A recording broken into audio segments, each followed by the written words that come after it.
അസ്സാം വലൈക്കും, welcome back to my YouTube channel. അപ്പോൾ ഞാൻ ഷോർട്ട് വീഡിയോ ഇട്ടിട്ടുണ്ടായിരുന്നു. ഇത് ലോങ് വീഡിയോൻ്റെ കുറേ ആൾക്കാർ ചോദിച്ച റെസിപ്പിയാണ് കേട്ടോ. ഇതെന്ന് വെച്ചാൽ എള്ള് അവിൽ വറുത്തതാണ്. ഇതിൽ കുറച്ച് നിലങ്കടല എല്ലാം ചേർക്കുന്നതിൻ്റെ വീഡിയോയിൽ കാണിച്ചു തരാം.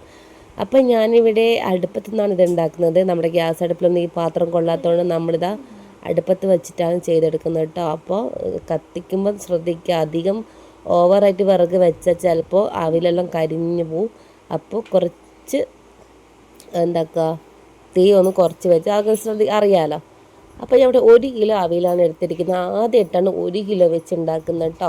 ഇത് ഉണ്ടാക്കാൻ കാരണം എന്താ അറിയോ, ഈ കുഞ്ഞു മക്കളിപ്പോൾ മക്കൾക്ക് വെക്കേഷൻ അതിനെക്കൊണ്ട് വീട്ടിലുള്ളപ്പോൾ എന്തെങ്കിലും ഉണ്ടോ, ബേക്കറി എന്തെങ്കിലും ഉണ്ടോ എന്ന് വെച്ച് ഇങ്ങനെ വന്നുകൊണ്ടിരിക്കും. അപ്പം നമുക്കിങ്ങനെ ബേക്കറി കൊടുക്കുന്ന അത്ര നല്ലതല്ലല്ലോ, എന്തുകൊണ്ടും നല്ലതല്ല. അപ്പം ഞാൻ വിചാരിച്ചു ഇടയ്ക്കൊക്കെ ഇങ്ങനെ ഉണ്ടാക്കാറുണ്ട്. അപ്പം ഞാൻ വിചാരിച്ചു ഈ വെക്കേഷൻ ഏറ്റവും നല്ലൊരു റെസിപ്പി ഇത് തന്നെയായിരിക്കും കുട്ടികൾക്ക് കൊടുക്കാനും നമുക്കായാലും എല്ലാവർക്കും ഒരുപോലെ അത്യുത്തമമായൊരു എള്ള് അവിലിടിച്ച എള്ള് എന്ന് വെച്ചാൽ നമുക്കറിയാം നമ്മുടെ രക്തം കൂടാനും എല്ലാത്തിനും നല്ലതാണ്. അപ്പോൾ എള്ള് നന്നായി വറുത്തെടുത്തിട്ടുണ്ട്, അവിൽ നന്നായി മുരിഞ്ഞെടുത്തിട്ടുണ്ട്, അതുപോലെ അടുത്ത കപ്പലണ്ടിയാണ്. അപ്പം ഞാൻ എള്ളിൻ്റെ അളവ് പറയുകയാണെങ്കിൽ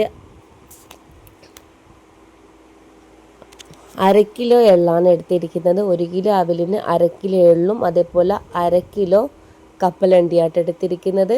അപ്പോൾ ഞാൻ അതിലോട്ട് ഒരു 100 ഗ്രാമോളം ബദാമും ചേർത്ത് കൊടുക്കുന്നുണ്ട്. അപ്പോൾ നിങ്ങളുടെ കയ്യിൽ പിസ്ത അല്ലെങ്കിൽ അണ്ടിപ്പരിപ്പ് ഇതൊക്കെ ഉണ്ടെങ്കിൽ ചേർത്ത് വെക്കുക. അതൊക്കെ നമ്മുടെ കുഞ്ഞു മക്കൾക്ക് ഏറ്റവും നല്ലതാണ്.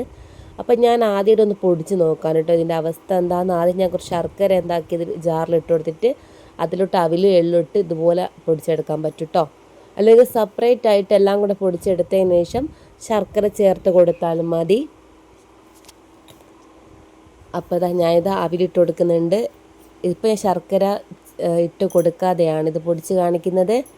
എന്നിട്ട് എള്ള്, എന്നിട്ട് നമുക്ക് പൊടിച്ചിട്ട് ഇതുപോലെ ആക്കിയേക്കാം. ഞാൻ ലാസ്റ്റാണ് കപ്പലണ്ടി തോലൊക്കെ കളഞ്ഞിട്ട് എന്താക്കി, അതിൻ്റെ വീഡിയോ എടുക്കാൻ വിട്ടുപോയി. തോല് കളഞ്ഞിട്ട് വേണം നമുക്ക് പൊടിക്കാൻ, നമുക്കറിയാമല്ലോ.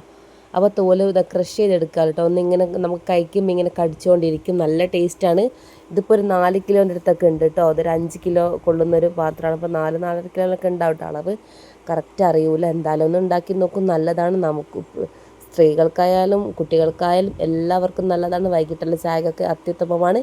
വേണമെങ്കിൽ നിങ്ങൾക്ക് ഇതിലോട്ട് കുറച്ച് തേങ്ങയൊക്കെ ചിരകി ഉണ്ട പോലെയും കഴിക്കാം. അപ്പോൾ സബ്സ്ക്രൈബ് ചെയ്യാതെ കാണാത്ത കൂട്ടുകാർ സബ്സ്ക്രൈബ് സപ്പോർട്ട് ചെയ്യാം. താങ്ക്